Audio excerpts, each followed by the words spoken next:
آقا علیہ الصلوۃ و تسلیم فرماتے ہیں، ام المومنین حضرت عائشہ صدیقہ اس کی راوی ہے، آقا ارشاد فرماتے ہیں جس نے شرابی کو ایک لقمہ کھانے کے لیے دیا، جس نے شرابی کو، نشہ کرنے والے کو ایک لقمہ کھانے کے لیے دیا، تو اللہ کے حبیب علیہ السلام فرماتے ہیں اللہ اس لقمہ کھلانے والے کے جسم پر سانپ اور بچھو مسلط فرمائے گا۔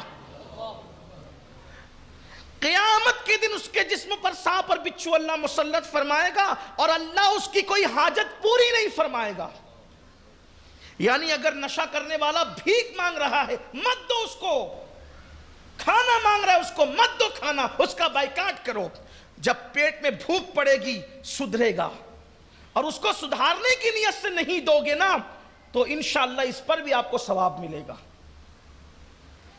آج تو ہمارے مالیگاؤں کا حال یہ ہو گیا ہے، یہ جو آگرہ روڈ پر، قدوائی روڈ پر، بازاروں کے اندر، مچھلی بازار میں اور دیگر بڑے بڑے علاقوں کے اندر چھوٹے چھوٹے بچے جو بھیک مانگتے ہیں انہیں بھیک نہ دی جائے، اس لیے کہ یہ بھیک کیوں مانگ رہے ہیں؟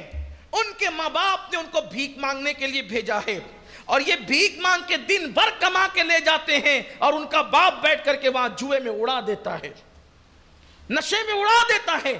تم اپنی محنت کی اور حلال کی کمائی کو اس طریقے سے ضائع مت کرو۔ بھیک کس کو دیں یہ بھی تو سیکھو۔ بھیک ایک صدقہ ہے جو ہم کسی کو مدد کے لیے دیتے ہیں۔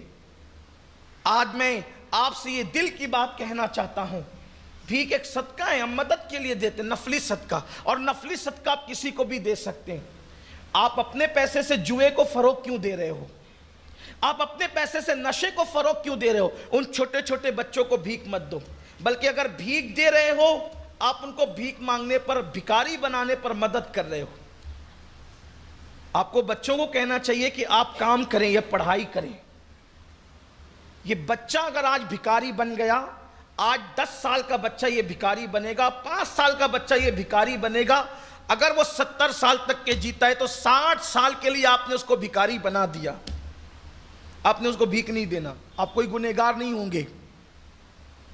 خود اللہ کے رسول علیہ السلام نے بھی ایسا کیا ہے۔ آپ یہ نہ سمجھے کہ میں اسلام کے خلاف کوئی بات کرنے بیٹھا ہوں، اس لیے کہ آپ کی بھیک کا مس یوز ہو رہا ہے۔ اللہ کے رسول نے بھی کسی مانگنے والے کو روکا، اس لیے کہ حضور کی یہ خواہش تھی، حضور کی یہ چاہت تھی کہ میرا کوئی امتی مانگنے والا نہ ہو، میرا ہر امتی دینے والا ہو۔ حضور اپنی قوم کو دینے والا دیکھنا چاہتے تھے، مانگنے والا نہیں۔ مشہور روایت ہے، بہت مشہور ہے، کہ ایک جوان آیا اللہ کے رسول کے پاس صلی اللہ علیہ وسلم، میرے آقا علیہ السلام کے پاس ایک جوان آیا اور اس نے عرض کی یا رسول اللہ میرے بچے بھوکے، مجھے بھیک عطا کریں۔ وہ تو آئے تھے سب کو دینے کے لیے، ان کی شان یہ تھی واہ کیا جود و کرم ہے، شہ بطحا تیرا نہیں سنتا ہی نہیں مانگنے والا تیرا، دھارے چلتے ہیں عطا کے وہ ہے قطرہ تیرا، تارے کھلتے ہیں سخا کے وہ ہے ذرہ تیرا۔ کون دیتا ہے دینے کو منہ چاہیے، دینے والا ہے سچا ہمارا نبی۔ حضور تو آئے تھے دینے کے لیے، لیکن اس دن آنے والے کو دیکھا، اس نے کہا حضور میرے بچے بھوکے ہیں، چہرہ زرد پڑ چکا ہے، پھٹے پرانے کپڑے، حضور میرے بچے بھوکے ہیں۔ میرے کریم آقا نے کچھ دینے کی بجائے فرمایا یہ بتا تو کیا کرنا جانتا ہے، کون سا ہنر تو جانتا ہے، تو کون سا ہنر جانتا ہے؟ حضور پوچھ رہے کون سا ہنر جانتا ہے؟ یعنی سنت یہ بھی ہے کہ کوئی مانگنے آئے تو اس کو کسی کام سے لگاؤ۔ یہاں تو پوری قوم کو بھکاری بنا رہے، پوری قوم کو بھکاری۔ شاہ جہاں کے دور تک ہم نے جو تاریخ پڑھی ہے، اگر وہ تاریخ صحیح ہے تو شاہ جہاں کے دور تک ہندوستان کے اندر نہ کوئی بھکاری نظر آتا تھا، نہ کوئی چور نظر آتا تھا۔ مسلمانوں کے دور حکومت کا نظام ایسا تھا۔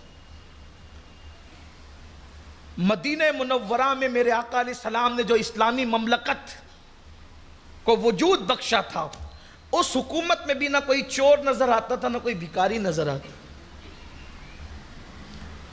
بھیک اسلام میں اچھی نہیں سمجھی گئی، بلکہ بھیک مانگنے کی اجازت ہی نہیں ہے۔ آپ پوچھیں گے کہ آدمی کب بھیک مانگ سکتا ہے؟ اگر آپ پوچھیں گے کہ آدمی بھیک کب مانگ سکتا ہے تو میں آپ کو بتاؤں گا، اگر اس کا باپ مر گیا ہے،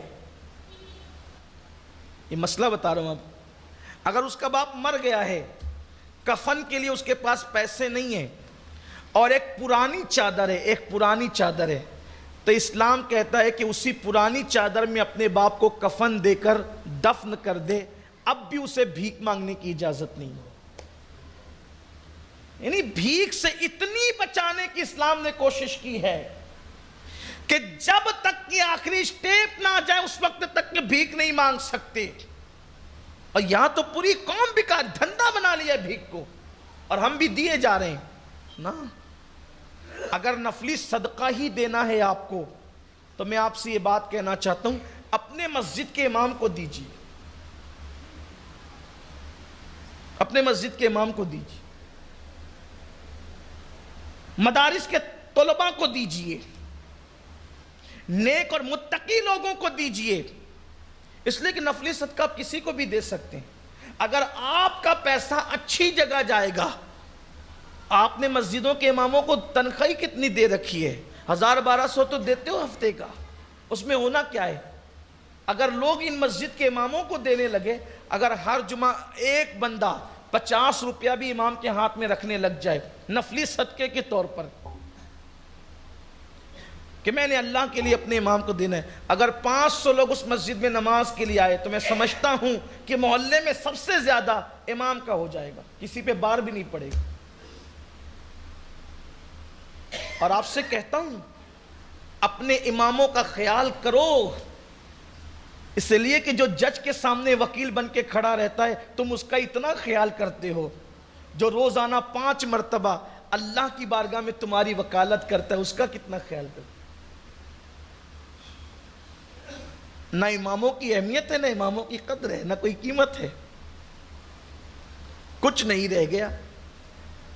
امام کو تو چپراسی سے بھی کم تنخواہ ملتی ہے آج کل، اس لیے لوگ اب اپنے بچوں کو چپراسی بنانا، پچر بنانا پسند کرتے ہیں، امام بنانا پسند نہیں کرتے۔ معاذ اللہ، یہ صورتحال ہے، خدمت کون کرتا ہے؟ اور جس قوم کا حال یہ ہو کہ جو قوم اپنے امام کو اچھا نہ دیکھ سکے وہ قوم کے کبھی اچھے دن نہیں آ سکتے۔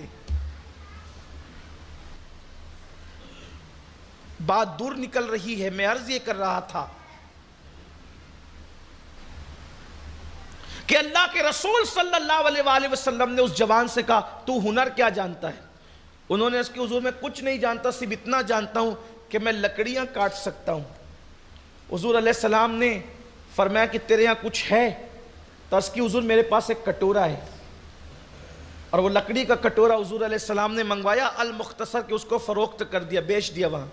جب حضور کے ہاتھ سے لوگوں نے لیا تو اس کو مہنگا لیا۔ آقا علیہ السلام نے فرمایا کہ یہ لے جا اور اس سے وہ کڑاڑی کے اوپر کا جو حصہ ہوتا ہے لوہے کا وہ خرید کر لا۔ جب وہ خرید کر لائے تو حضور علیہ السلام نے ان کو کڑاڑی دی اور پھر فرمایا کہ جا، محنت میں برکت ہے، محنت کر، بھیک نہیں مانگنا، محنت کر۔ حضور علیہ السلام نے لگایا کام سے، جا محنت کر، کام سے لگ۔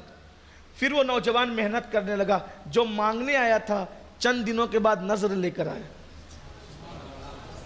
یہ پوزیشن حضور دیکھنا چاہتے تھے اپنی قوم کی۔ حضور علیہ السلام نے گوچے وہ لیا تو نہیں، اس میں برکت کی دعا کر دی، لیکن لکڑیاں کاٹتے کاٹتے اس کے ہاتھ سخت ہو گئے تھے، کڑک ہو گئے تھے۔ حضور علیہ السلام نے اس کے ہاتھوں کو چوم لیا، امتی کے ہاتھ نبی نے چومے اور چوم کر کے فرمایا جو ہاتھ حلال کماتے کماتے سخت ہو جاتے ہیں اللہ اس پہ جہنم کی آگ کو حرام فرما دیتا ہے۔